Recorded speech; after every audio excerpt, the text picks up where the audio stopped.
Pertama sekali kita ucap terima kasih lah kepada NIOS kerana telah beri kita fasilitis yang sangat kelas lah, dewan yang baik dan juga audio video sistem yang baik saya rasa. Dan terima kasih kepada kita punya trainer Ilan, thank you very much. This is a very good knowledge that you share with us today. Sebenarnya saya pun tak pernah tempuh ilmu macam ni. Sesuatu yang saya rasa nak kata dia apa kata macam mana saya nak cakap out of the box. Out of the box lah. Dia correct lah. So banyak kita boleh belajar. Sebenarnya kita boleh praktis lepas ini. The 7 steps tu saya rasa boleh nampak dia punya kesan dia immediately segera. Jadi eloklah kita amalkan. Dan saya percaya kita punya productivity, kita punya daya thinking ability dan sebagainya akan improve after this.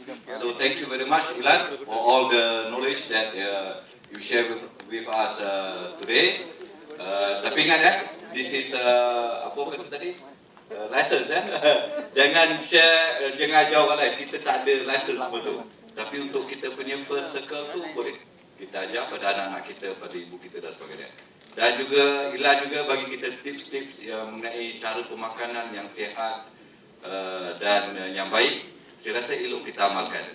Thank you also for our friend from Sudan, Mr. Where is from Sudan tadi? Dia bagi tahu kita dia tak makan masakan yang bermasak selepas maghrib. Saya pun nak share sikit lah. Actually dalam Islam kita diajar macam tu. Itu sebab kita buka puasa maghrib. Lepas tu tak ada makan dah. Cuma kita saja tak amalkan cara hidup, cara pemakanan yang sihat. So lepas ni cuma kita balik-balik. Dan Ilan, I want to share with you also. Actually the exercises, the practice that you show to us today is all included for Muslim in our wudu and solat. And our Prophet also teach us when you eat, chew it for 40 times before you swallow it. Isn't it? Betul. Semua tu ada dah, tapi kita tidak diajar. Bapa kita dulu ajar kita, bangun nak belajar, nak pandai, bangun pagi, belajar. Tidur awal, bangun pagi. Cuma dia tak bagi tahu. Pukul 4 pagi, brain bekerja 100%. Kita pun tak tahu, nak bangun pagi malas. Kalau kita tahu dulu, saya pun dah jadi PM dah kat sekarang. Okay.